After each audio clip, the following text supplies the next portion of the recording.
Okay, I'm going to open the meeting of the Health and Human Services Oversight individual.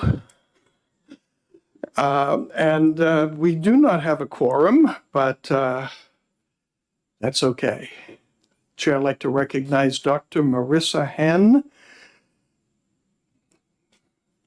jolly good fellow from the Milbank Foundation, with Associate Trish Tilley. Commissioner Tilley. Yes.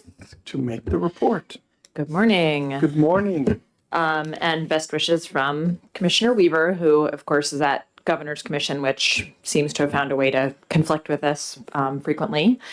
But we thought today, for the Commissioner's update, we talk a little bit about a topic first you know a lot about, which is the YDC rebuild, and then also go into a little bit more detail for the record about the system of care assessment work that Associate Commissioner Tilley is helping spearhead and builds on many of the conversations around building out our behavioral health system and in particular increasing alternatives to residential treatment, which you've been also quite deep on. So good morning. So first on the YDC rebuild. So we have been working very hard since selecting the architects to build the new Youth Development Center facility. It's been about a 6-month intensive process of designing a state-of-the-art, architecturally secure, therapeutically oriented facility that is very much first of its kind in the U.S. for avoiding a highly correctional approach and instead leveraging a therapeutically centered one. And as part of that, it will be located on the same campus as Hampstead Hospital and Residential Facility in Hampstead, New Hampshire. In a very good neighborhood, I might add. Of course. And so it has been this intensive process. Actually, come to think of it, it's almost closer to a year of design development. And we're now at the stage of actual construction documents being finalized. Those will be posted for prospective construction vendors to view on basically the very beginning of August. And that gives bidders about a month to decide and to prepare their bids. And then those bids are due in September or October, I forget the exact date, with the goal of making a November Governor and Council meeting to bring the contract forward. Gives us a little bit of wiggle room, recognizing that the ARPA dollars need to be encumbered by the end of this calendar year. Construction will then begin immediately, and we expect final completion by the summer of 2026. Allowing the closure of the current SNUNY Youth Services Center and movement into the new facility thereafter. So lots of great work going on. It's been highly collaborative. You, of course, Representative Pearson, serve in a number of capacities, including on our DHHS convened stakeholder advisory committee. We've been having a lot of conversations also with Senator Birdsell's Community Impact Commission around the variety of issues from land, water, safety, programming, staffing, traffic, and every other imaginable impact, and I think are committed to maintaining that process of collaboration, but also really engaging with our teams on the most effective staffing and training model to make this place one of great habilitation and healing, and setting youth on a very bright path forward. And so happy to take any questions on that before I hand it over to Associate Commissioner Tilley. By encumbered, how is that defined? So the funds have to be actually in contract with contract. Yep. So there has to be a contract signed with a construction vendor for the build. Also, when the construction documents are posted, say ballpark August 1, will that be open to the public to look at? Mm-hmm. Absolutely. Yeah. Those documents will all be, and it's.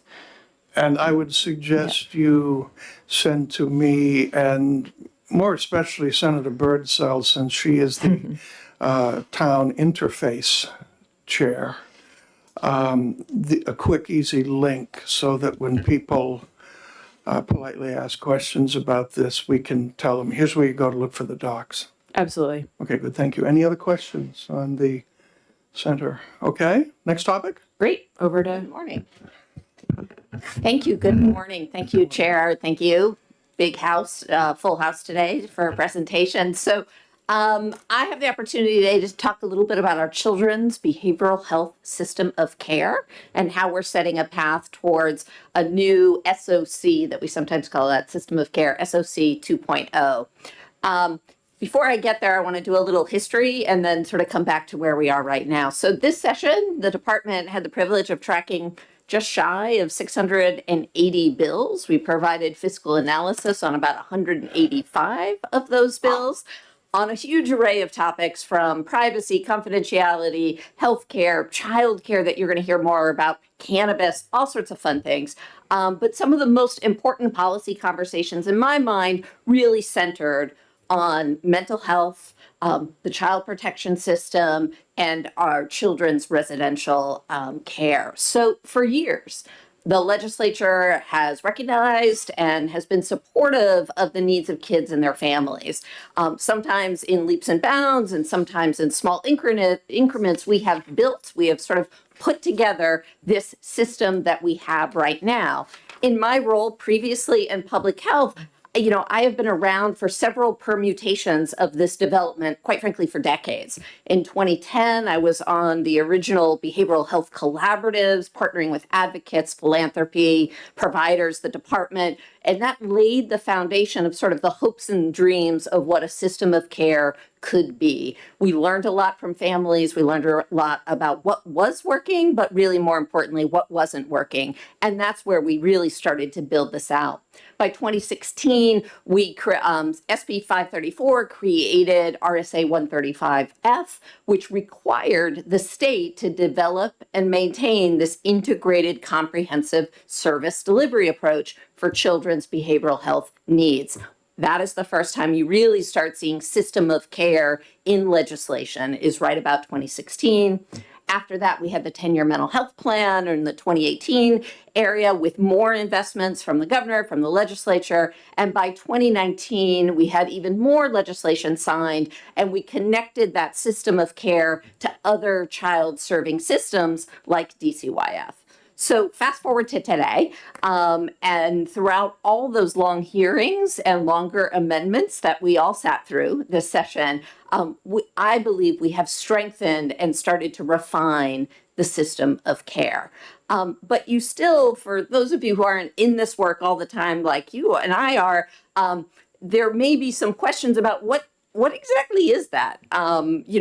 And so I'd like to just spend just a couple of minutes reminding folks about this thing called a system of care, in that it is both a strategy and a particular set of services. It offers an integrated delivery structure for comprehensive behavioral health services. It is also a work in progress.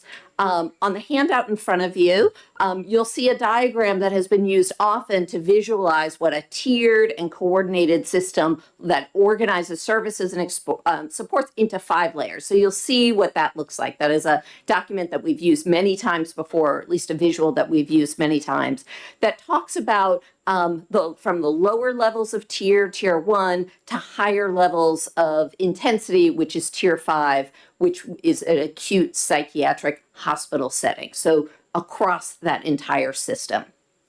So what I'm going to do this morning is, we know that needs have changed since those early days in the 2000s, notably in the volume and the complexity. And so we need to ensure that this system that we've envisioned, that circle, those 5 tiers, is able to continue to grow and continue to respond to those needs of families. So I'm going to walk you through what we have, give you an update on what's the work ahead of us, and of course, we would love to hear your feedback. So where do we begin? And I'm going to just walk very quickly through those 5 tiers, because I think it's important, because oftentimes in legislation amendments, we throw numbers out. Oh, that's like a 1, or that's like a 2, or that institution is a level 5. And I think that can become I think it's time to step back and just sort of go, how do we put that into context? What does that really mean? So again, tier 1 is exactly what you would expect it to be. It is the entry level area of the system. It's where you go. It is screening and assessment. It's work with your pediatricians, your family docs, your schools, and where basic assessment happens, basic screening happens for general health and wellness. This is much like your well child visit. You know, you go, you get your shots, you learn about all sorts of things, or even as an adult, you go for your annual physical, and you talk about your overall wellness. And so we need to support that. We can't just start thinking about the system of care at residential care. We actually have to start at this very beginning, thinking about what happens in those trusted relationships with your healthcare provider and your family. So that's where we start in tier 1. By tier 2, you sort of start moving from screening to treatment. Tier 2 services include outpatient treatments that address specific mental health conditions like depression, anxiety, perhaps aggressive behavior in a kiddo. These services can also include outpatient treatments to treat a youth's alcohol or drug use. These services are provided by behavioral health specialists or agencies, sometimes within the context of a school, by staff who are specifically trained or credentialed to provide that type of treatment. So again, one step up from your pediatrician, having a conversation about your child's wellness into treatment that is actually about a specific condition. Tier 2 also may have some case management as you move forward, but again, if you think about it in the medical healthcare system, I go to my doctor, I get screened for diabetes, I may get treated for diabetes. This is sort of at that level where I'm treated for that condition. Yes. What level of direct oversight does the department have on these agencies and schools who are now intervening at step 2? Sure. So at step 2, I mean, the department may have some role in there, but it would be through our regular systems, whether that's the community mental health centers, whether it's the federally qualified health centers. That's really the standard of care. And that's the degree to which we would have oversight. We have supported special projects such as interesting collaborations with federally qualified health center like Amoskeag Health, who is now providing that care within the school. So we have some contractual oversight, but we expect that everyone follows the standard of care that they have for their particular certification or level of care. It's good to expect it. Do you supervise it to make sure your expectations are Not in the reached? same way that we don't oversee necessarily if you get the standard of care for your diabetes. Okay. So, it's at that level, standard care, outpatient. We have a relationship with some programs, but really the expectation is that folks are following what they are credentialed to do and within the scope of their It would be akin to what I know in the medical world. Absolutely. Okay, thank you. Absolutely. So then, then we get a little bit closer, and then we get to a place where the department has a closer touch to this, which is around tier 3. And this is really what I like to think about. Tier 3 is where we prevent escalation. 1 and 2 is just standard of care, getting the care that you need in the community, guided by a family. In the case of children, guided by the family. They're getting the care that they need in a routine outpatient setting. By tier 3, we start looking at complex situations where families, caregivers, and providers are doing what they can, but something might not be working. Tier 3 services are meant to bring families and youth together with all of the people in their support networks, in their clinical support networks, and their home support networks to meet their needs. And, this is where we start seeing this idea of a wraparound. This is where we start wrapping services around a family. They are more intensive. This is where the Department of Health and Human Services, our Bureau of Children's Behavioral Health, is more likely to get involved and have a closer touch on those services. I think for me, as I step into this work, this is where we need to spend a lot of attention because it's these services, these wraparound that are happening within the community, within a family's, keeping kids at home, and out of more restrictive care. This is where we need to invest in our promising approaches and make sure that this work is done really well because, again, it's designed to prevent escalation into higher needs and, quite frankly, into what's tier 4, which is residential treatment. there is, I want to say that residential treatment is an important part. It is part of our budget conversations. It is part of our policy conversations. It's critical need for some families and for some youth. But this is where services become intensive and, quite frankly, also expensive. The goal is always to keep youth in their families and within their communities, but there are times when youth may just need to go into a residential program to be safe and to get the treatment they need. Would this be Hampstead Hospital? Not yet. No, not the new building, the existing building. So yes, to some degree. So tier 4, this is where we get some numbers sort of flying around. So this is tier 4 in our system, but within this tier 4, if you look at your little document, there are multiple levels of care. There are 5 levels of care. So yes, the PRTF at Hampstead would be level 5, but there are 4 levels before you even get to Hampstead PRTF. Okay, could I have a list at some point of what descriptors of each level is? Sure. Because last time I wandered through my neighborhood mental health center, somebody was so excited because we're retrofitting this to go from level 2 to level 3, and all I could say was, that's nice. Yeah, absolutely. I mean, level 1 is usually treatment programs where we are working towards older youth often that have been in the DCYF system, and they're becoming more independent, aging out of a children's services program. And so this is where there may not be extensive therapeutic work, but really just working on transitioning kids out into the community as they get older. We've had about 16 kids in that level of service back in May.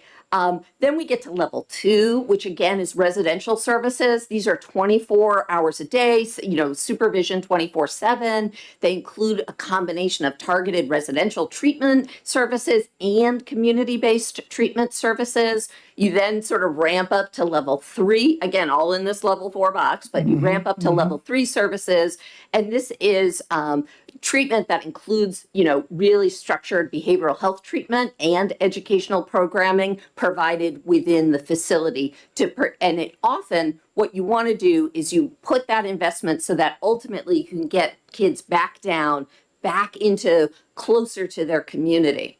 And then when you get into levels 4 and 5, that's when you get into intensive, subacute, acute care, residential care for kids. That's where you start getting to the PRTF that is located at Hampstead. So again, lots of levels. We're happy to provide you a little cheat sheet that sort of talks you through it. But it's been my experience that, I think in many of these conversations, we start throwing numbers around, and I think it probably can be mind-boggling to anyone who's not in this world every single day. I would call it an education enhancement device, but cheat sheet will work. That's great. So, again, level 5 PRTF, psychiatric residential treatment facilities, they provide immediate safety, physical and mental health assessment and monitoring. They provide medication when it's needed and treatment for those kids who are experiencing a serious psychiatric emergency. This really should be at the very highest level of need. In May, we had 11 children, New Hampshire children, who were receiving level 5 care. So, and then, so that was still tier 4 of our system of care. And then you get to tier 5, which is the acute hospitalization, Hampstead Hospital. That is for that acute level of care, hopefully a shorter time in duration where we're really stabilizing children who are in immediate need and have a very high level of acuity of care. Okay, question on that, because when I did that walk around of Hampstead Hospital, they were retrofitting a unit and they did use an ascending number. We're moving it from, 2 to 3 or 3 to 4. So does that fit under tier 4 descriptor or tier 5?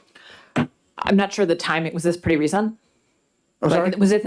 Was this in the past year or was it It longer is. ago? It has been, So yes. the renovations you're talking about, I don't know the reference to the number. It probably had to do with a sort of architectural security, but 2 of the inpatient units were renovated to have more, basically to remove drop ceilings to avoid youth pushing up the ceiling tiles and having issues. So it was just seen as a safer improvement, and also some effects to reduce some of the noise echoing. So it was some intensive construction work, but it's still within the inpatient environment. It could well be that that's what the numbers referred to is. Yeah, perhaps I haven't heard any numbers around that, but that's different than the myriad levels that the Associate Commissioner is talking about. A cheat sheet would be welcome. Yes, Yeah. absolutely. We're happy to do that. So, I think this is all, oh, I'm sorry. Yes, Representative Merchant. Thank you, Mr. Chair. I just want to be clear where I think we're going, but when I look at the word behavioral versus mental health, I think of them as being really distinctly different.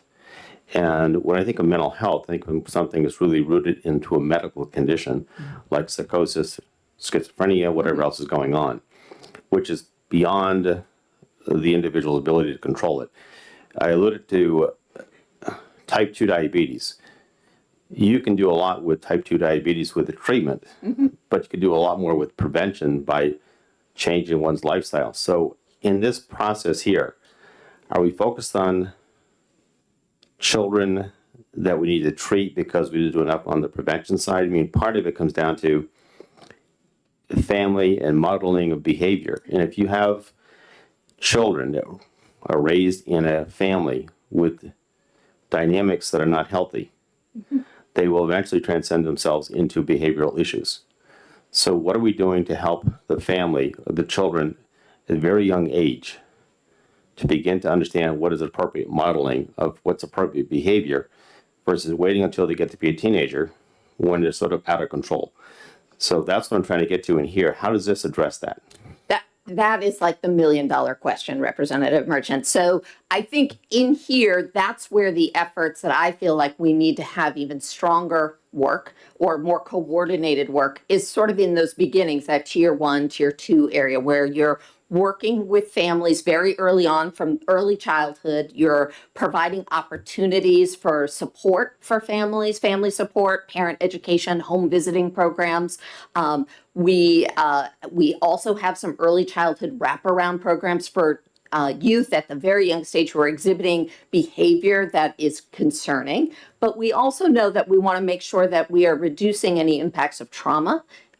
Many of the children who are within our children's system of care are also in our Division for Children, Youth, and Services. They have been impacted by trauma in their own life, by family instability. So this is where it does take a village. This is where concrete supports for families, making sure that they have the care so that they can provide the best care for their own children, and have supportive environments to ensure that we can address some of those behaviors. Your question around behavioral health, we use that very consciously because we know that there are both mental health conditions, which certainly can be experienced by even very young children, but we also know that there's some behavioral contexts as well as issues with things like substance use. So we want to put that all under that same umbrella because the system similarly works in the way that you want to do the preventative work early on and then get into the more acute needs as you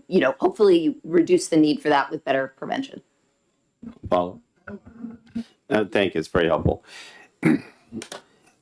Where I'm sort of trying to get to is that in partnering with people and other organizations, one of the, I think, individuals or professions that could be extremely valuable here, and we have another discussion coming up in this later, is the role of the school nurse. My wife spent 25 years in the school system, and she could articulate the students who had issues way before they became a problem. So what are we doing to engage the school nurse and having them become part of the solution to at least either identify the student who needs help or get them to the resources that need help, because it's a vastly underutilized resource in our system. There are the eyes and ears of what's really going on out there, both in behavioral issues, food insecurity issues.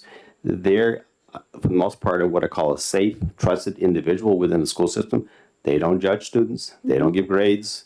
They're the ones that give the Band-Aids, hold their hands.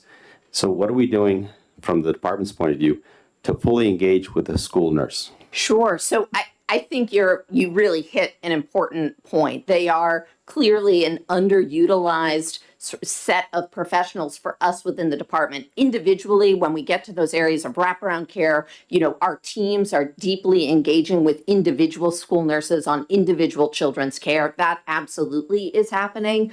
I think there's a lot of opportunity, though, to even step back a little bit and really engage earlier in that process in some of those ideas around prevention and early screening. School health is remarkably important, and those nurses are on the front line. I always go back to my experience in public health. We could not have done what we did without nurses. We were on the phones with nurses every single day, and you're absolutely right. They fill that void. They know who had dinner or who had breakfast before they came to work. They know who has clean clothes to wear. They know who's experiencing problems. They know when when a kiddo comes with a tummy ache, that might represent a whole number of issues. And so you're absolutely right. I think there's a lot of opportunity for us to be even more intentional in the way that we work with the school nurse world, even in a much more preventative way than when we work with them on a specific child. So we've got this fancy system, and I don't want to take too much of your time. What we're really excited about, though, is we are looking at the need to relook, to assess where our system is today. We have seen that we all want kids to be safe, healthy, thriving in their communities. We want to reduce the number of kids that are in need of residential inpatient treatment. I think that's a common goal for all of us. We want to improve the alternatives and step down from and to out-of-home placements, recruiting the most complex youth for whom specialized trauma-informed care supports are really needed. So we have put our heads together to say, to work with partners out, specifically with the University of Connecticut, to help us look at where we are today, give us a point-in-time assessment, understand where we are in relation to our goals, but also understand where we are in relation to the experiences that we're having right now. We can all think about the traumas that we have collectively experienced since when we first put those initial building blocks of the system of care together. We have lived through a global pandemic. We have lived through an opioid pandemic as well. We have a different set of constraints and challenges in front of us. Our schools are experiencing different challenges. Our workforce is experiencing different challenges, all slightly changed from when we originally, first started drawing that circle with those 5 tiers. The other reason we're interested in thinking about a path forward and looking at sort of a system of care 2.0 is really the timing. We're going to start where we hope to have a contract in place in July, and you can probably put that together in your own mind why this summer and the fall is particularly critical to us, because it's really as we're starting to tee up what we need in terms of budget and policy requests for the new biennium. So we are prepared.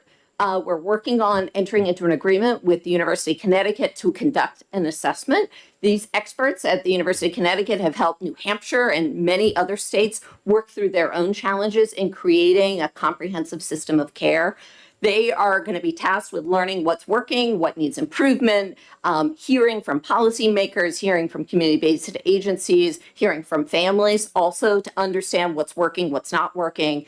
And together with DHHS and all of these partners, we're going to develop some recommendations, priorities, and what the implementation steps are that will align with our fundamental visions and goals around system of care. So by 2025, we hope we're going to take those initial findings to design and maybe redesign the infrastructure, the people, processes, places, technology, policies, all of those things that we would need to implement to create any system design recommendations and new ways potentially to contract with vendors, opportunities for new policy, opportunities for new financing strategies. The financing piece is really important to all of us. It's of considerable interest to me in my role. And I think as we enter this new biennium, that biennium and that budget is going to require some hard decisions and some fiscal responsibility on behalf of all of us. And so we need to spend some time about looking how will our system fit within those parameters. So we have an exciting year ahead of us. I hope that you will help us as we go through this assessment. I think it takes some continued intention and attention to mature and evolve this system. We have a really great, dedicated state staff, and we have leaders, and we have great policy advocates and partners in the community who have put in long hours, and I know that we can count on them to grow and adapt as we move forward. We're really lucky to have them, and we're lucky to have all of you who also help us go through those and help guide us through that process. So, I will close out by saying that there are thousands of children that are depending on us to get this right. And so I look forward to all of our continued partnership in doing that as we work through these new assessments. I'm very glad we have a representative of Finance Committee with us today, because you're making your wish list, which becomes my wish list too. My question is that I see an overlap here between Children and Family Law and Health and Human Services Committee. Coincidentally, I overlap that too.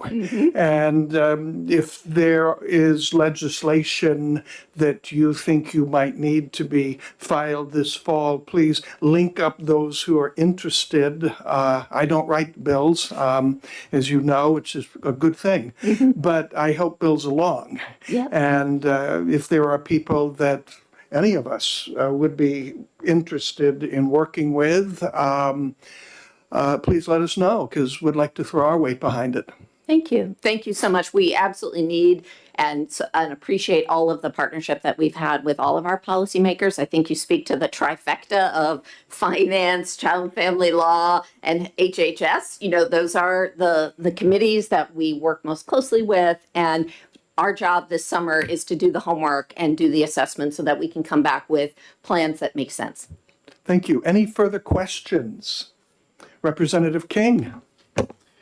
Thank you, Mr. Chairman. I don't know, I'm trying to form a question here. I love what you're doing. I love because, well, I love it because we have a big need in families today. And I was just talking to Representative Merchant in the hallway about I'm not running next time, and so what are you going to do? And so somebody like me who's not going to be a legislator and writing bills to help you out, how can somebody like myself help your organization? That is a great question. I don't know if Deputy Commissioner wants to be thinking about that as well, but I'll start and look forward to you to add in. I think there are a number of our community partners that need advocates and supporters, whether those that provide those preventative levels of care, those home visiting, those programs, our family resource centers, and then all the way up through our community mental health centers, need more active volunteers and supporters within there, folks that understand the issue. I think even just translating for your friends in your community what this is about and why there is a need. I think all of us have a mental model or a sort of a narrative around kids these days, and I think it's much more complex, and we need everyone to be able to speak to that, to be able to speak to the needs and the fact that there's hope, that this isn't a lost cause, that we have a system of care. It's important. It's important to have an acute hospital, psychiatric hospital. But the reason to have that is so that we can put youth and families onto a path of healing and hope and really optimism and reintegration within their community. So that's a big, wide answer. It's not a specific ask. I don't know, Deputy. I think I would just add that it seems like in today's politically divisive climate that mental health and youth mental health remains one of these unicorns of areas of bipartisan, nonpartisan engagement. And I think it's really important that we protect that common ground space of saying, right now, this is an area that almost every legislator can get behind. And I think, how do we use that salience to move a little bit beyond, as you heard the Associate Commissioner describe, facilities and programs into real systems change, which costs money, requires going against the status quo. And I think that type of the political savvy that you've acquired and the ability to engage in common ground work will serve us all well. So thanks for that offer, though.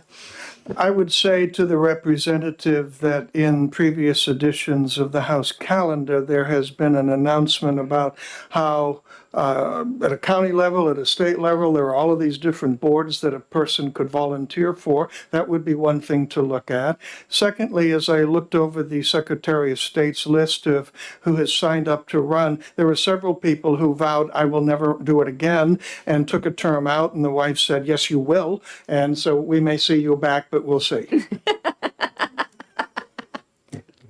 Anything else, folks? Thank you so much. And the chair recognizes Mary Ann Barter and Jesse Davis, Advisory Council on Child Care Annual Report. And please introduce yourself to us and to the listening audience. The Nielsen ratings for this committee have been hopeful, so you're on camera. I'm Jessie Davis. I'm the Bureau Chief of Child Development and Head Start Collaboration. Hi, I'm Mary Ann Barter. I'm the chair of the New Hampshire Child Care Advisory Council. So thank you for your leadership and thank you for having us here today. Do you like me to start? The Child Care Advisory, And this is the handout we're looking at? Is it? yes, Good. yes. Looks it like is. this. This handout. That's the last page, but yes. It looks like this on the front page. So the Child Care Advisory Council is a legislatively enacted group that exists really to advise on the affordability and the accessibility of child care in New Hampshire. So that's our lens. We're, of course, concerned about things like the quality of child care, whether parents are getting their needs met. All of those things are really, really important to us, but our priority and the lens that we use is accessibility and affordability. And the work that we've done has really been to, with those guiding principles, to ensure that we have a steady supply of childcare that meets the needs of children, meets the needs of parents in New Hampshire. So our work for the last year has been primarily regulatory. So one of the burdens one of the things we realized that was keeping people from entering the childcare field, staying in the childcare field, were things like confusion around regulations, confusion around zoning and different fire codes for different towns, things like that. So a lot of the work that we've done for the last year has been around addressing those issues and seeing if we can make it easier for childcare providers to function in the state.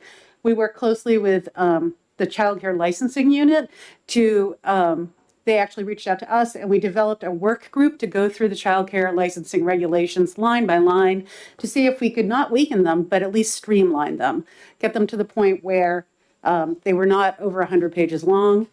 They were not, we're humans doing tasks. Remembering 100 pages of regulations is going to be very, very difficult. But we went through to kind of streamline them, to look at things that were in rule, but maybe should just be in policy, that if a center has a procedure for handling something, well, maybe licensing doesn't really have to have a rule around that. They just need to know that you have a procedure for handling it. We've just completed that work. It took slightly over a year, and very soon that'll be going out for public comment. We also engaged heavily with the Special Committee on Child Care. There was a representative from the Child Care Advisory Council at every one of those meetings to ensure that the legislation that was being considered in the state was something that's functioning for the field. And I will say one of the things we take most seriously is that we do speak for the field. We hear from providers every day. We hear their struggles, we hear their triumphs, and we really want to make sure that their stories are amplified and that people in the state understand the challenges and the successes that New Hampshire providers are facing. We also worked very closely with DHHS and our partner Jessie Davis to implement the increased child care income eligibility. And so when DHHS announced that the eligibility for childcare scholarship was going to increase and include many more families, Childcare Advisory Council started talking to providers, saying, that's great for families. That's wonderful that they'll be able to have childcare more affordable for their families. But how do we get you engaged with the process? How do we convince the provider that, yes, you'll have to bill, and yes, it'll be a little bit challenging, but here's why you should do that. That was sort of our work on this process. And it's been an incredible year. For the first time ever, we were awarded by the Couch Foundation enough funds to actually hire a director. And we've never had that before, but because we were asked to do so many things, it really helped kind of elevate our work and make it possible for us to take on some of these projects that were really truly time consuming. The rest of the committee is really volunteer. We're stakeholders. I run a child care agency. We are people in the field doing the work. Do you want to add anything? I don't really have much to add other than I think that the work that we're going to be doing this year to strengthen the current systems we have and make it easier for families to become enrolled in scholarship and easier for programs to engage in the scholarship program is a priority goal for us. Representative Merchant. Thank you, Ms. Chair, and also thank you for taking the question. Can you speak to trying to create a more dynamic private-public partnership? In other words, when I look on page 5 and looking at what's there for the return on the investment, I don't think it should fall completely on the state. The business community, industrial community, BIA, if you will, has a tremendous amount to gain by this. So where are they in teaming up with you folks on trying to ensure that there's money put into the system to help child care workers and the agencies do their job? Because ultimately, if you don't have workers, you don't have a job and you don't have a business. So there is some logic to trying to team up with the business community as well as with the state. So where are we with a public-private partnership? So currently, we are engaging in business roundtables all across the state to identify partners. And the new state plan calls out these public-private partnerships. And so we will be exploring that and identifying those partners in those communities who are willing to braid and blend funds to solve this problem. Actually, can I Follow up? I'm sorry, could I speak to that? Sure. So the Child Care Advisory Council is actually, our biggest concern is the amount of wages that child care workers make. They're low. They're lower than every other area in New England. If you looked at a chart, we would be this glowing sort of horrible statistic in the middle of it. And I completely agree with you. And the Child Care Advisory Council completely agrees with you that child care has been providing an unpaid benefit to the business community for decades. And it is absolutely time for us to look at our business partners and say, we're in this together. How can you support us? And we actually do have a very concrete plan that we're hoping to introduce as legislation this fall to to create a fund to support the child care community, specifically through wages and benefits. I'm afraid Jesse does not know very much about this plan. It's still in its implementation plan stage, but we've passed a lot of legislation that helps childcare. It's a little bit here and it's a little bit there. But when we look at the real problem, can people afford to do this work? Can people raise their families while doing this work? The real problem comes down to the money in the pocket of providers. And so how do we look at that as a statewide problem? And how do we look at that with our business community saying, yes, when I hire someone, you get to hire 8 people. And that is a huge benefit to you. So how do you support my hiring someone? And we absolutely do have a plan. The other concern I have is how we sort of balance child safety with affordability. What I'm trying to get to is that we need a certain amount of regulations to protect the child, but not so much that we kill the business. So therefore, how do we balance that between being sure the child's safe, but not so onerous on the regulatory side that it becomes very expensive for somebody who wants to run a child care facility to comply with all the rules and regulations we put in there, because it's just onerous. And it also gets to the point where the more regulation, in my opinion, that you have, the more you squeeze out mom and pop because they don't have the resources to comply and to deal with all the regulatory issues. A 100-page document, if you mom and pop, you're not going to go through it. So therefore, you eliminate that completely out of the marketplace. So how do we balance child safety with affordability, and what can we do on the regulatory side to help you folks minimize the regulations that we think we don't need, but still need to have something to protect the child? Do you mind if I answer that? Absolutely. So I think our work with childcare licensing is really addressing this. So the work group that the Child Care Advisory Council was able to put together was actually providers, childcare providers. There were representatives from every region in the state, and there were representatives from every type of childcare. That's not true. Licensed childcare that's available in the state. So we had after-school programs, we had family providers, we had center providers. So it really was a very comprehensive group, and we did go through this line by line. I completely agree with you having 100 pages of regulations, although I understand child safety and how important it is. It's discouraging, right? You open this up and you're like, why on earth would I do this to myself? The Child Care Advisory Council has been in talks with the Community Development Finance Authority to create a document that would pull out the family child care regulations, so they would have a much shorter document, and that was a little bit more easily understood and easily digestible, and then the center-based, so basically dividing the book. We have not received permission to do that yet, but that is part of our plan moving forward. There's no reason why a family provider needs to know how to run an after-school program. But, so help me understand what's in rules that create the issue versus what's in statute. Statute, the department doesn't have any choice to comply with. If it's a rule interpretation of the statute, is that part of what we need to deal with on the legislative side? Because if there are statutes that are in play that are causing concerns for the department, either in the interpretation of it and so forth, then I think, Mr. Chairman, legislatively, we should understand what those statutes are and start to deal with it from the legislative side of the equation. It's primarily rule. So there are a few statutes, but really, in general, childcare is implemented through rule. I will say we have a couple of things that are really issues: zoning and fire regulations. So an example of this would be there's not any family childcare in Concord because of the zoning issues and because of the fire regulations. So when you're looking at something like that, you're looking at a place like Concord, where I run an agency that has a wait list that's over 200 children long.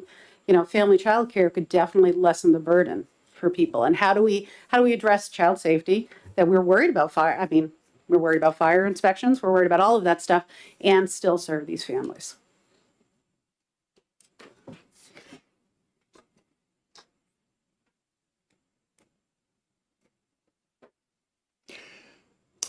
Just, yes.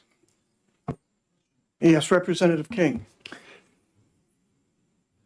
Yeah, I guess this is along the same lines as what Representative Merchant was talking about, and it was actually brought up in the debate last night. Although I don't know if either one of them actually addressed this, but the workforce is short people, and what I hear from a lot of people is one of the spouses is staying home because it's actually cheaper to stay home. Yeah.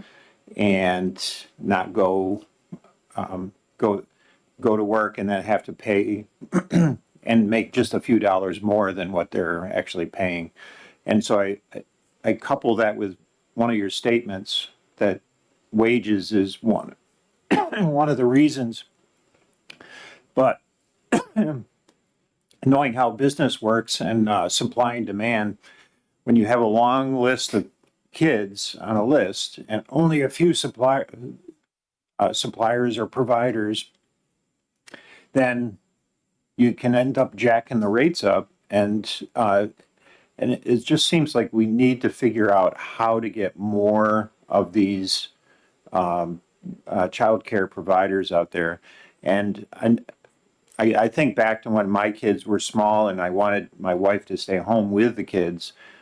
She actually took kids in. Mm-hmm. So I don't know if there's a way of promoting grassroots systems like that. Can you speak to that?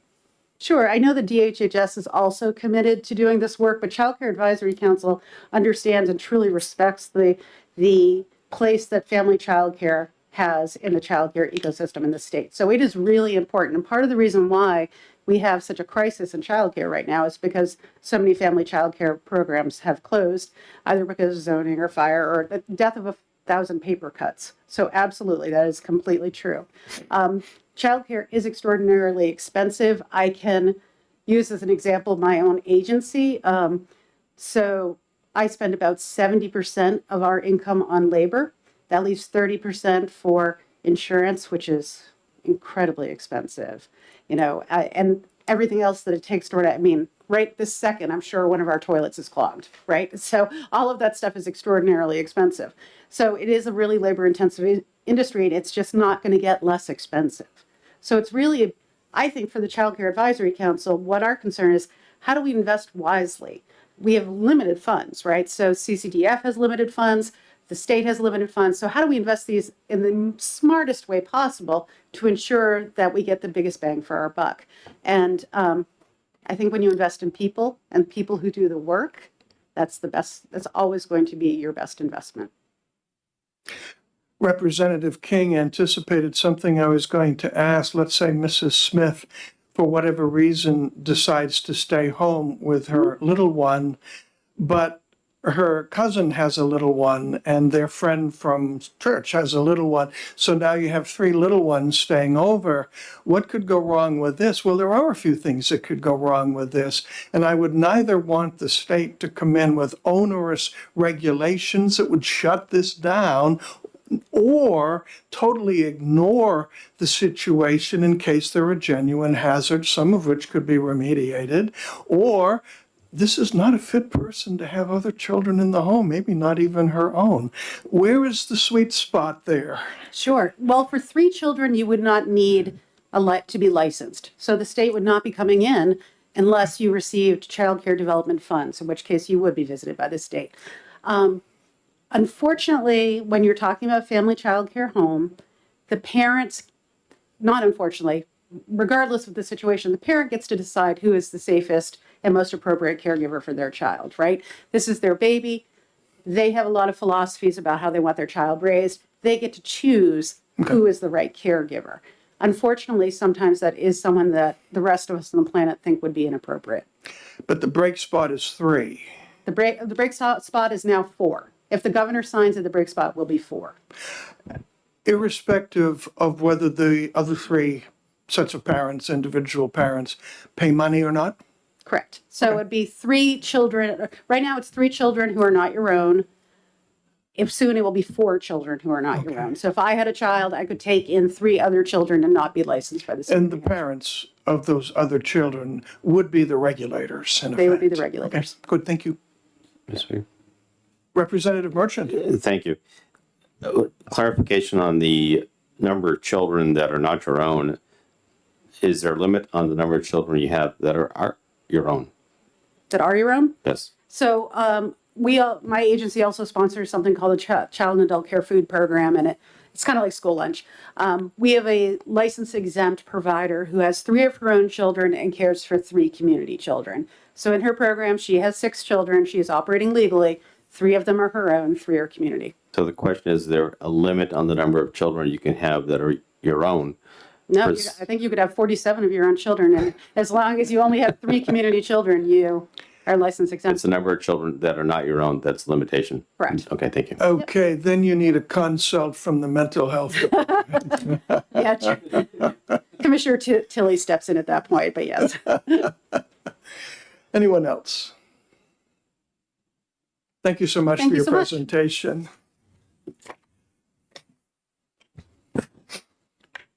And now Dr. Angela McPhee-Smith, New England College Nursing Program, with somebody who's not on my list, but introduce yourself, please. Again, we've met before. Good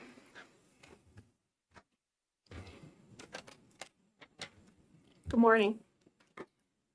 I'm Angela McPhee-Smith. You must be closer to the microphone, please. Angela McPhee-Smith. And I'm Emily Higgins. I'm an academic practice partner at Concord Hospital. No, yes, I guess I should say I'm the Dean of Nursing and Health Professions at New England College. Okay. Ready? All right, well, thank you for inviting us here today to talk to you about our innovative partnership, but our innovative, I'm not talking loud enough. I'm not hearing well enough. Can you hear me? I can now. Okay. So I wanted to be able to speak to not just our program, but also our partnership with our hospital partners. So New England College, back in the early spring of 2021, did a listening tour of New Hampshire hospitals to try to understand a little bit about the needs of our healthcare partners in the region, and learned about the nursing shortage and the exacerbation that was the nursing shortage being exacerbated by the COVID-19 pandemic. At the time, I've been a nurse for 24 years. I was in academics the last 10 in various roles, from clinical instructor to full-time faculty to dean, and have learned a lot of lessons along the way. I was asked by New England College to consult on this idea about a cooperative education model in nursing. This model has been used in the past, and in my experience from the institution I used to work at in resort and hospitality management, where business students worked and learned and lived all at this resort in Vermont. And so the idea behind it was that students would go into this resort and they'd work in all capacities, and they would have their instructors come to the resort and teach them. And then, of course, they lived there. It was their residence. And so I was asked to think about nursing education, everything I knew, and then sort of everything that I have ever wanted. And if I could create something really innovative, what would that look like? And so I thought about it for a little while, and, there's not enough room in our hospitals right now for our patients. So, obviously our students can't live there. Really, conference room space is a little bit tight, so we really can't send our instructors there. But the one thing that we could really impact was providing students with an authentic experience in clinical. And so what does it really look like to be a registered nurse? How do I really, what are the things I need to know, the things I need to do? The pillars of this program, as I really had a blank slate and sort of a blank stare on my face, really, on July 12th, 2021, thinking, okay, I really need to figure this out. Fortunately for me, on July, 14th, we had an inaugural partner in Concord Hospital. So I came to New Hampshire, I met with the team, and we started working on this together. And so through this process, have been able to establish what we'd like to call a designated education partnership. And so we are truly sharing in the responsibility of educating our future nursing workforce. And what does that look like? And so we are using the Earn as You Learn model, where students work. Part of their education, they actually spend 30% of their education immersed in a clinical setting in our hospital partners throughout New Hampshire.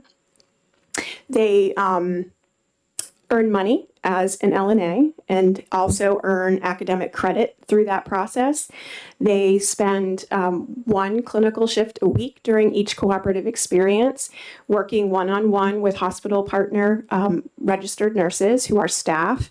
NEC provides those preceptors with an education, so they essentially come from a preceptor perspective where they would normally be working with new graduates or with new employees, orienting them to the hospital, to now clinical teachers.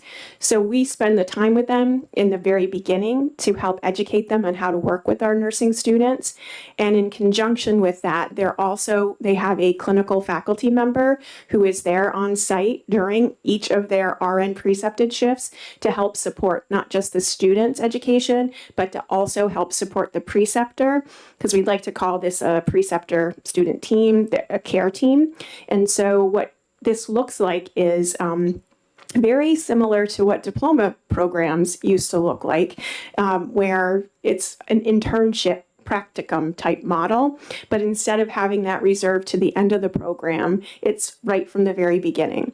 And so I was talking about the pillars, and so the nursing workforce shortage is really where I was leading from, and I wanted to be able to impact that in several ways. And the very first way was providing the hospitals with LNA support year-round, because without them, care would not be able to happen in hospitals. And there was such a big need for them. And so that became part of our program.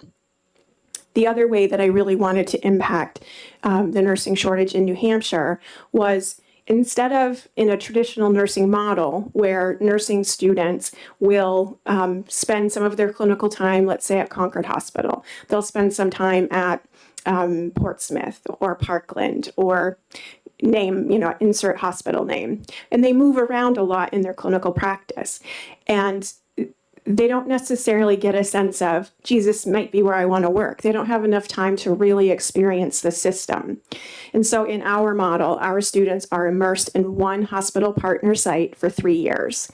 And so right from the very beginning, they are LNA employees at our hospital partner. As hospital employees, part of the benefit is that academic work time goes towards their academic credit. And they're there for 3 years. And so they get to experience they have 3 years vested when they graduate. They're part of the choosing of where do I maybe want to work. We get very strategic around this student lives in this sort of demographic area. So maybe they want to work at Concord Hospital. Maybe we should put them at Portsmouth because they live down by the seacoast. And we want them to stay in New Hampshire. That was really the hope. The other way to impact this is by the nursing shortage is by giving them a truly authentic experience throughout their nursing education. In that transition to practice right after they graduate in that first year, we lose between, I think it's 30 and 37% of nurses in that first year of practice, because they don't know what it is actually like to be a nurse until they get into practice and do it. And they're like, I didn't sign up for this. Well, that's good and bad, right? So, but now it happens sort of at the beginning of our program. So we've had to build in some supports for them.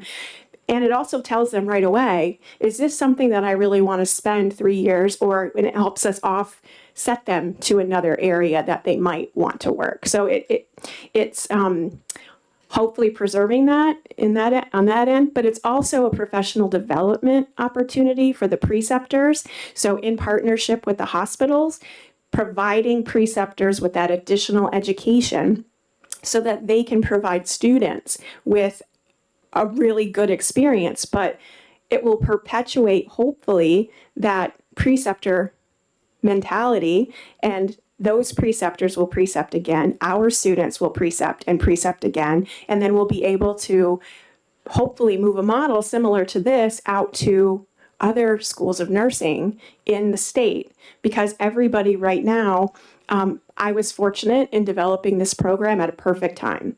I was developing this program when all of the standards were changing, and I could go with the most up-to-date standards and sort of philosophies around accreditation. And the Board of Nursing has done a lot of innovative things since I've come to New Hampshire, not because of me, but it's just I'm a lucky timing. And so other programs in other schools of nursing are all wonderful, and we do have a great nursing education system in New Hampshire. But everybody is changing to this new system. They're starting to have to change their curriculum and move into these directions. And so we're hoping to really grow this into not just an NEC thing, but a New Hampshire nursing thing. Similar to the Board of Nursing right now, there's a pilot study that we're working through at Portsmouth Hospital, the nurse externship program, which would be great if we could make that a permanent thing so that it can be implemented at other hospitals, not just in one area. So I asked Emily to come because working with her for the last 3 years. We have some results from our first cohort of students and some of the impacts that this has had on Concord Hospital in general. So I'll just turn this over to you. Thank you. So some of the key results of our program in our first class, we had a reduction, and sorry for the small font on your papers, but so we had a reduction in LNA staffing vacancy rates from 20.8 FTE deficit to 5.8. We also had 71% of them stay on as per diem through their didactic semesters, so they were still working and contributing to the LNA workforce at Concord Hospital. And we also surveyed our preceptors, and we had really positive results.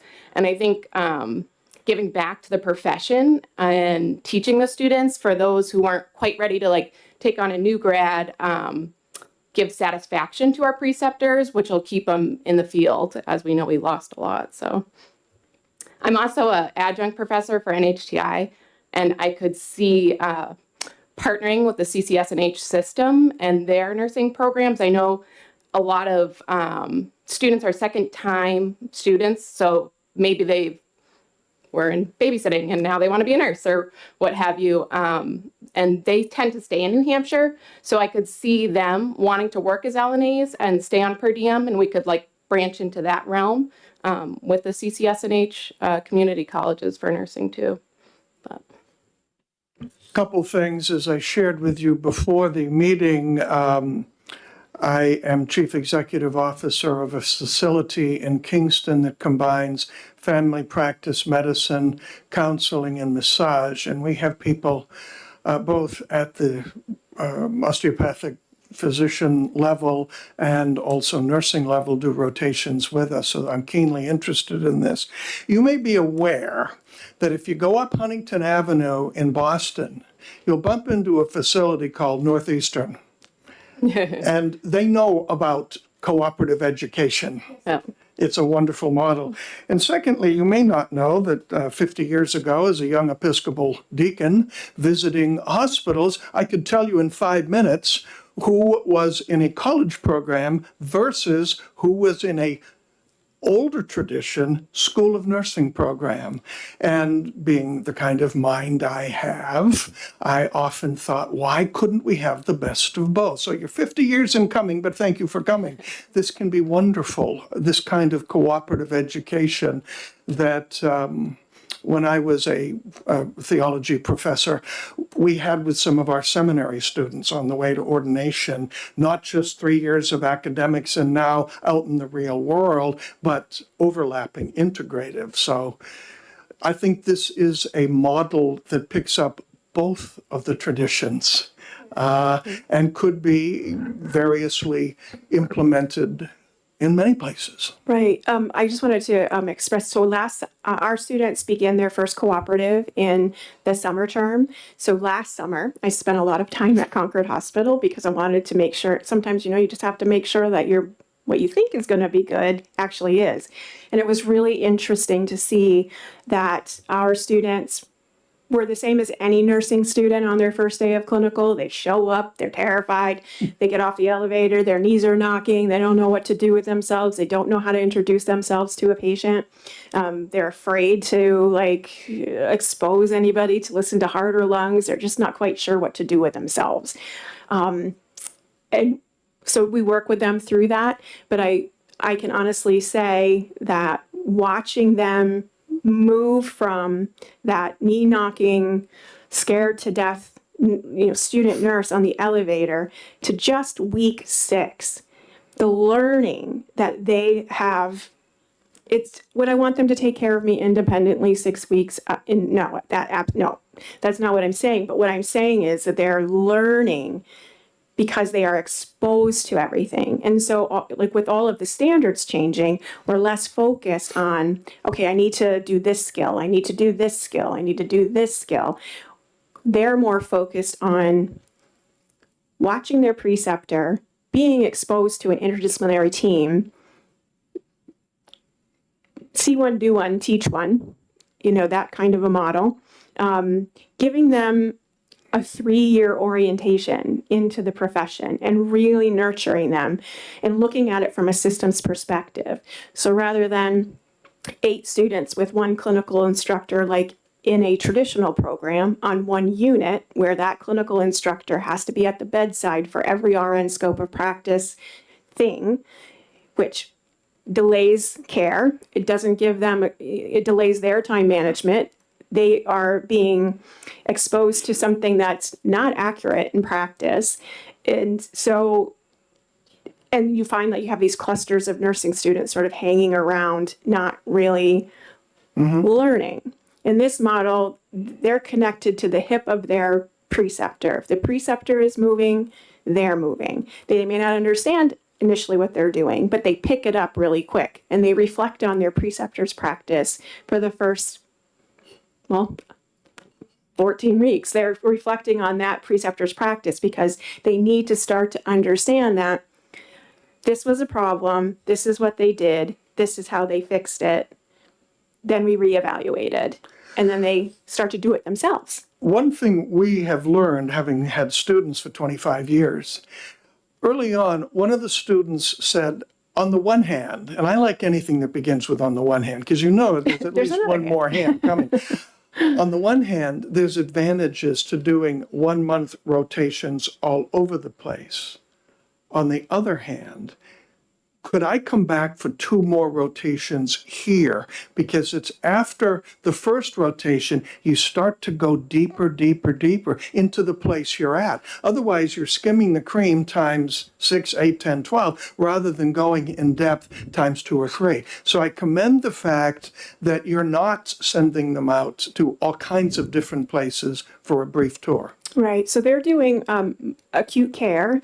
Initially, we want them in that first co-op to feel warm and cushy, and you start to know, we want them to know where to put your coat, where to put your lunch. We want them to, this is the hospital, this is the cafeteria, this is the EMR that we use. Get them oriented to, and have them start to build roots and then experience something. Maybe it's not something that they love to experience. Maybe they're like, I want to try something different. Well, that's the systems perspective where the AACN is going, is rather than looking at it from a very siloed perspective, let's look at it from a systems perspective, and let's move those students around a system and see this. In the co-op 1, student A is in med surg. Maybe they're interested in critical care. Let's give them an experience down in the ICU. And that's part of Emily's job, is to move them around the hospital and work with them to sort of say, where in the end do you see yourself One working? hospital. One So hospital one depth. system. Yeah, okay. Right. So we've had students, where have we had students? Community. So, and for cooperative 2, we actually had them go to all the different units that were participating, as well as go to the community. So they went to a primary care and a specialty care office to see, is that for them? And we actually put them in the ED for an ED observation. They did an OR. Cooperative 3, they're going to do maternity and PD, and then I'm also going to put them in the ICU so they can see that as well. And one of the things that I'm really excited about, so the cohort, our first cohort, is going to graduate next spring, and I anticipate their orientation to be like super short. And even our nurse residency program, they're not going to need it all. So because they've been so immersed in the Concord Hospital culture, they're not going to need to know our falls, precautions and all the things that they've been doing for 3 years. So they're going to And be a you're lot looking quicker. forward to the day when one of the graduates now becomes a mentor Yep. of the next group. aren't you? We actually have an LNA who we did an LNA program our first round, which we actually do have an LNA apprenticeship program at Concord Hospital that we're trying to get going because we do need LNAs in the field.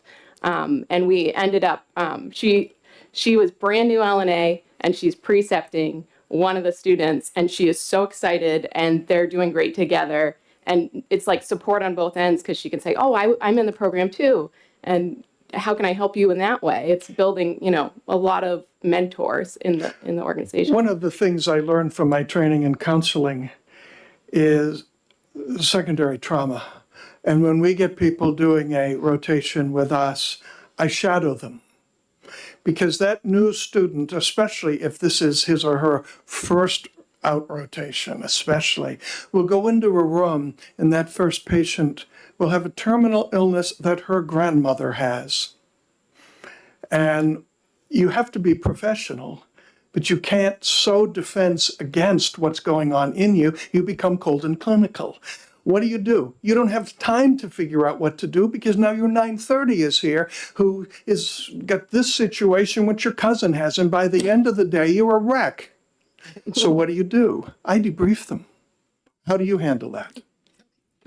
So I was going to say that some of the interesting things that I saw last summer with our students is those, again, knee knocking in the very beginning.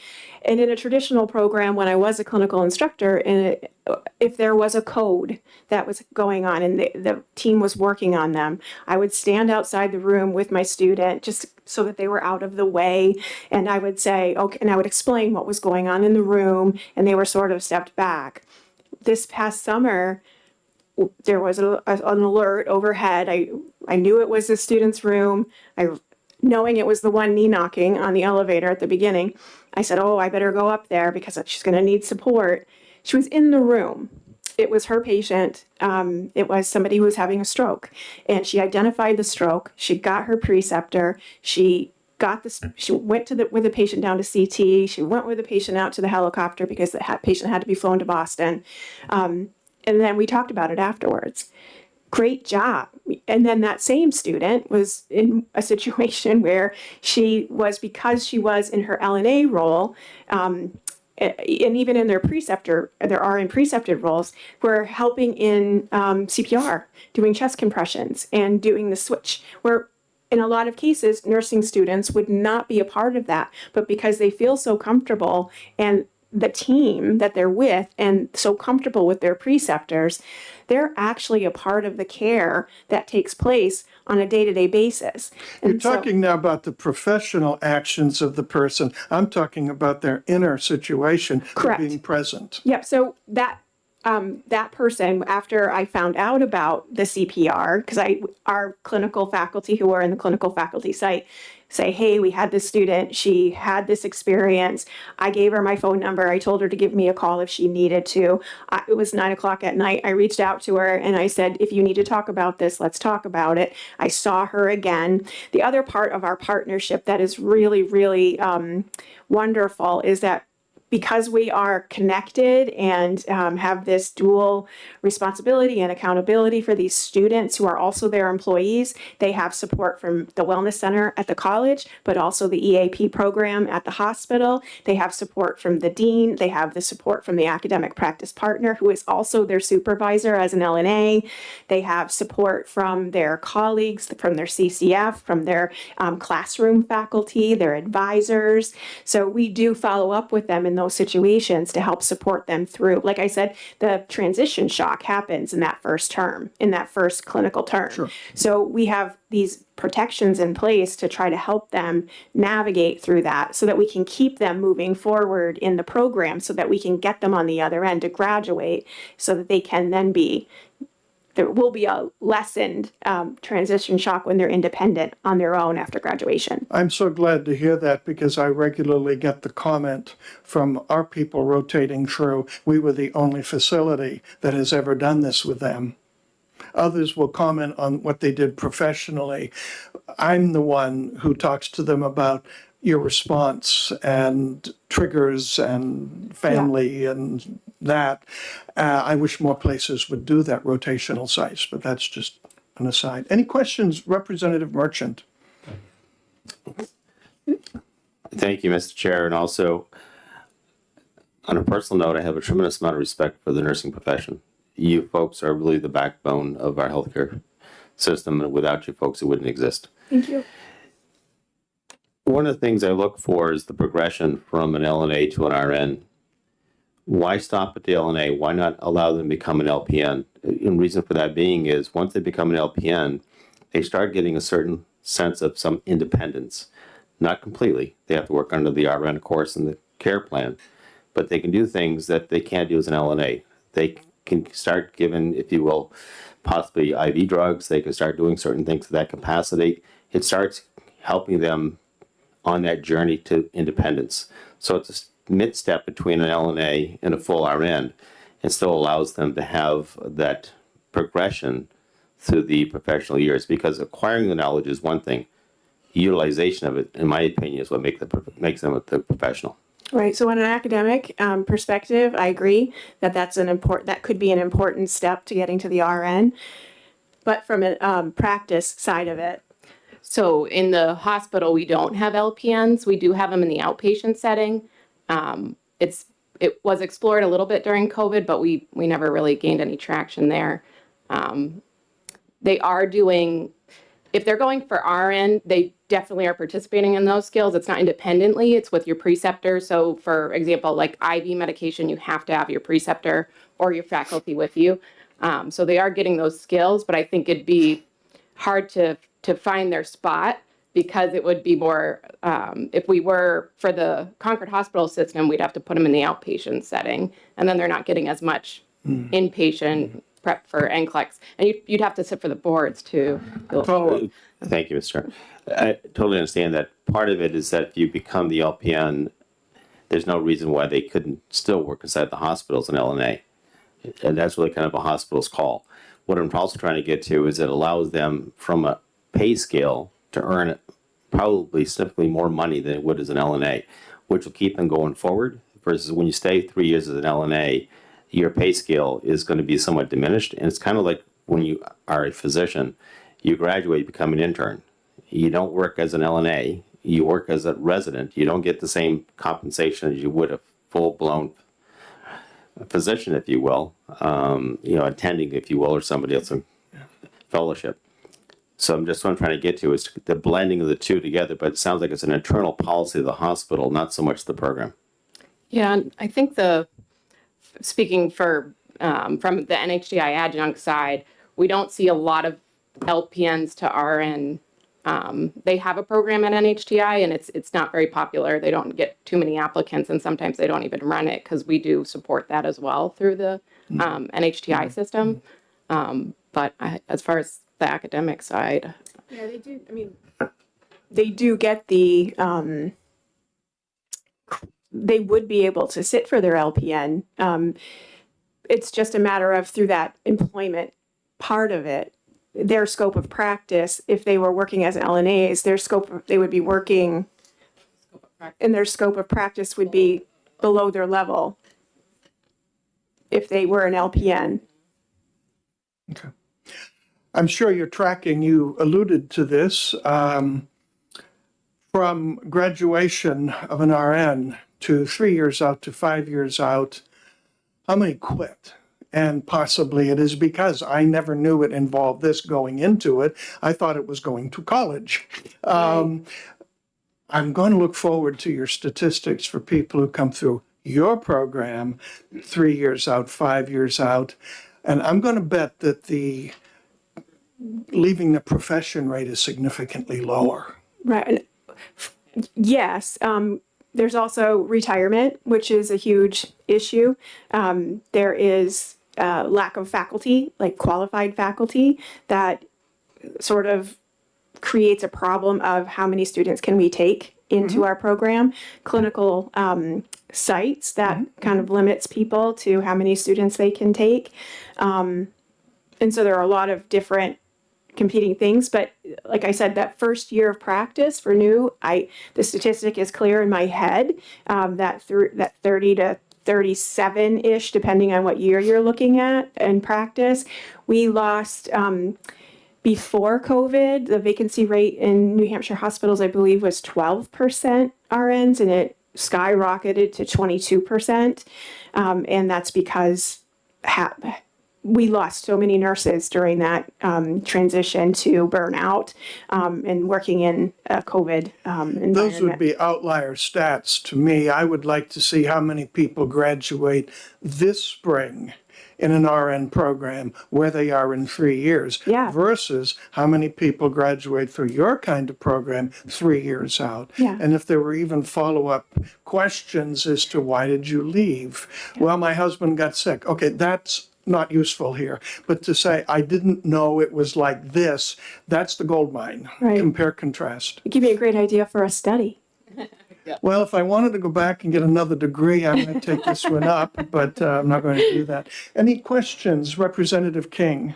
Mine isn't a question, and thank you, Mr. Chairman. Any comments, Representative King? I have a comment. You do? It's an encouraging comment. I think we need more of this in all industries. 40 some odd years ago, maybe 30, this idea of apprenticeships seemed to just disappear. And now that, the baby boomers are starting to retire, you've already mentioned that. And the millennials are not following suit. And some of that's just because we don't have the people nurturing and bringing them into the field. So I applaud you for what you're doing. I want to encourage you that you're on the right track. I also applaud you for looking at different solutions to a severe problem that we have. I was in for a gallbladder surgery 2 years ago, and I had to wait a week for a bed to become available.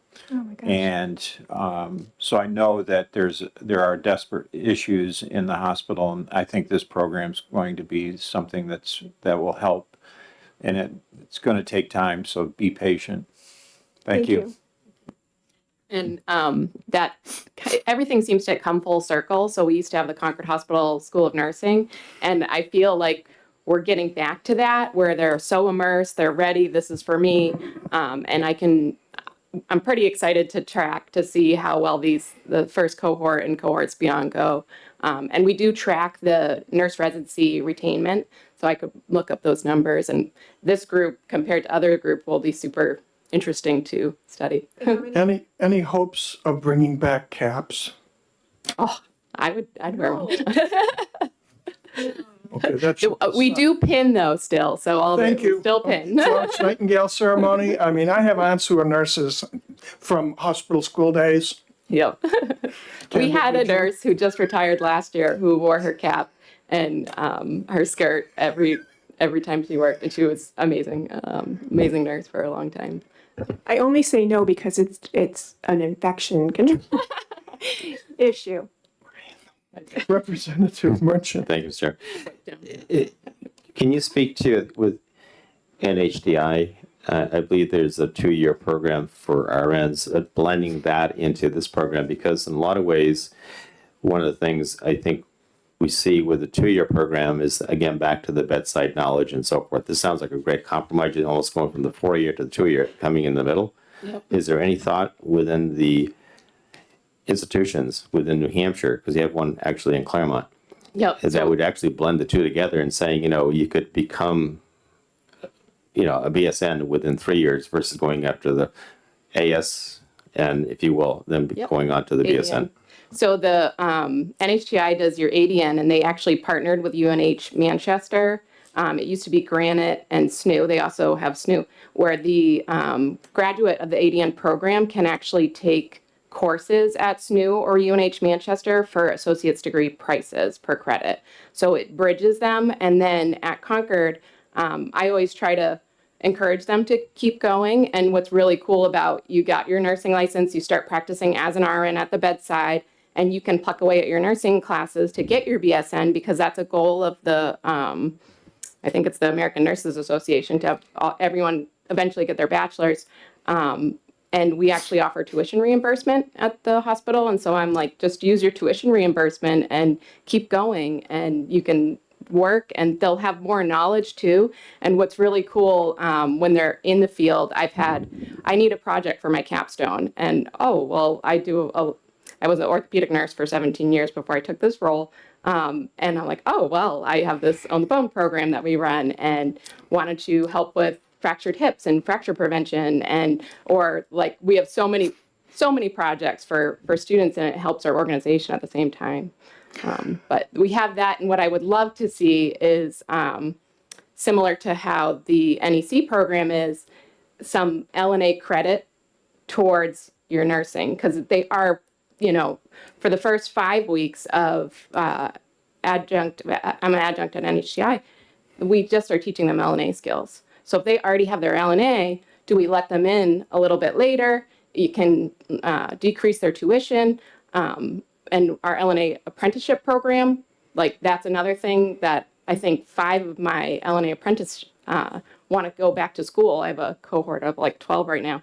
And 5 of them are like, how do I become a nurse? And I'm like, well, there's all these different pathways, and I'd love to like find a way for them to see where they can go. Is NHTI a better option for me? Is NEC a good option for me? Or, and then hopefully we'll keep them.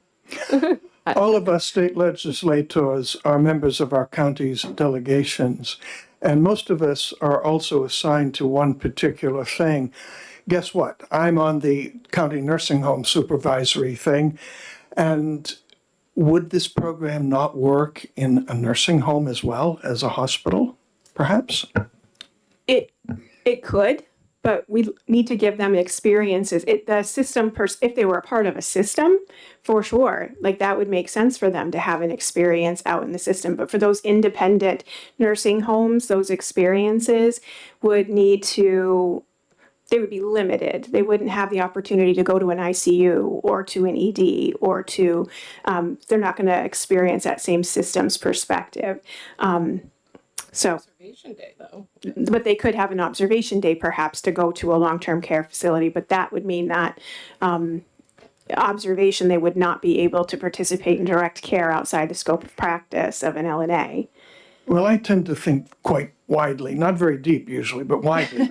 And this in some permutation might be something to consider, is how can we solve the nurses' lack thereof in county nursing homes? Because we had to shut a unit.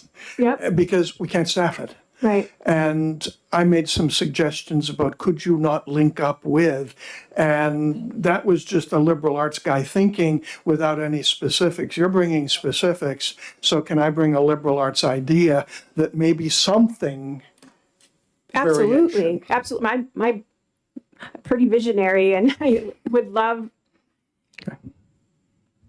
more specific guidelines, like what is it that you would need, what's the scope of the problem, those types of things. But for sure, like I would love to explore how we can help New Hampshire healthcare in general, in whatever way we can. We currently have 7 partners, and so we have students right now throughout the state in different systems who might be connected to a long-term care facility that we might be able to impact in some way, just like with the VNA, those types of observations, hospice, and palliative care, and those types of experiences. There might be some room for that. Sure. Thank you. Mr. Chair? Yeah, if that's their capstone. Yep. Representative Merchant, isn't it Is there- nice when it's just we few, we It's band of it's others, a very you know? intimate group. Is there something we can do legislatively to help move this along? A lot of times it comes down to the money, or there may be something you have to do in statute. I don't think there's anything that I know of within the regulatory body within the Board of Nursing, but sometimes it comes down to is funding pilots of funding projects like this. Is there anything we can try to do on the legislative side? I know Senator Gannon put a $300,000 in there for loan repayment for nurses for primary care.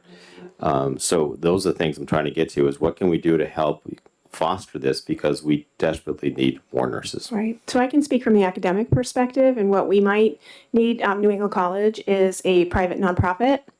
So for me, I would be curious if there might be some opportunities for scholarship money for students to come to NEC to be a part of this program. Additionally, this idea has been in the back of my head for years. I just haven't had time to do be a nurse camp in the summertime to bring juniors and seniors from high school to the college and provide them with a couple weeks of maybe that first course credit. Come to NEC, move them around the state, go to the different hospital partners, start to get to know them, explain our model, and then at the same time, hopefully get them into the role of the LNA and start moving them forward. So potentially there might be some opportunity for funding for that program. And marketing. I have in the past seen when there was a nursing shortage. I don't even remember how long ago it was, but the Johnson & Johnson Foundation did, a nursing marketing come into nursing. I have been a New Hampshire resident now for 3 years, and I have never, and this isn't because maybe it isn't there, but I have not seen that type of like marketing campaign around be a nurse, stay in New Hampshire. This is what we have to offer. So that might be something that, might be helpful. Have you thought about, again, I talked about this before, as a profession, you folks have a foot in the door because there's school nurses. How do you engage with the school nurses, get to those juniors and seniors to talk about the profession of nursing? Because the nurse normally in the school is, again, a safe, trusted individual. How do we engage them to help identify or foster the marketing, if you will, for the students? Because coming from that body, that individual probably is going to carry a lot of weight with that student. Right, absolutely. So one of the next course that our students are taking is Cooperative 3. And so in that cooperative, they have the opportunity to go out into the community in different ways. And it has the concepts sort of help them through women's health issues and also with pediatrics. And so as part of that, they're going to have some education around school nursing and what do school nurses do. And as soon as we're able to partner with a school system, we were in initial talks with Manchester School System to have our students go out into the schools and work with school nurses.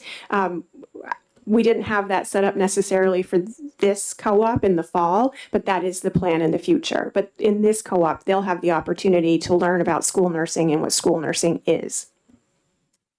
And Concord Hospital has a program through Concord High, the CRTC program with Sharon Bean.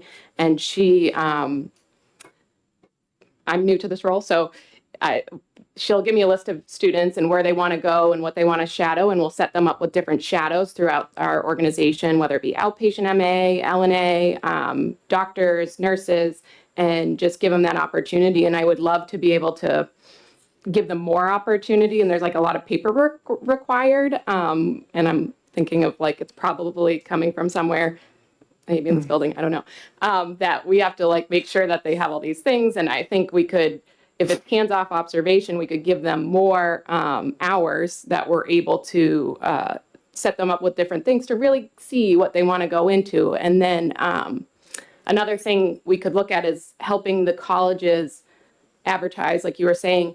I know the community colleges are struggling with getting, enrollment and what does it look like? And I'd love to get like a pathway for each college. And these are the different colleges, and based on their catchment area or all these different high schools that we're working with, here's a brochure about how you can become a nurse and where can you start and how do you get your feet wet being an LNA and MA, even in cafeteria working. And so we have like a lot of different opportunities because we're such a big organization that they could even start in the cafeteria. And then what I've been doing is like, hey, what are you interested in? You're 16, let's set you up with a shadow here. Or even IT, we have medical billing and coding students. We have a lot of students that I'm wrapping my head around. But I think we could use help with that just as like something to help guide younger generations, because it's hard to, it's me saying, oh, there's NEC, there's UNH, there's all these schools, but I don't have anything that really lays it out for the student. What is it going to look like, and how much is it going to cost me, and what's a good way to go about it? Do I start as an LNA apprentice at Concord Hospital, which we actually pay for them to go to school at the hospital, and then they contract with us for 2 years, but I'm like, should it be 2 years? Or if they're going to school, could they drop back to per diem? But because it costs so much, the hospital's like, no, we want to be able to make them do it for 2 years. But I'm like, we also want to have them be a nurse. So let's let them go to school and drop back to per diem as opposed to staying full time, so we can make them successful and then have them as a nurse later on. I'm going to bring this to a close. Thank you so much. If we have any more questions, you can stick around for a little while. If you have business cards, I'll swap you. Thank you. And you've all been a great audience. And because of that, I'm going to give you the summer off, and we will reconvene in September. Although 91A, legal conversations may continue all throughout.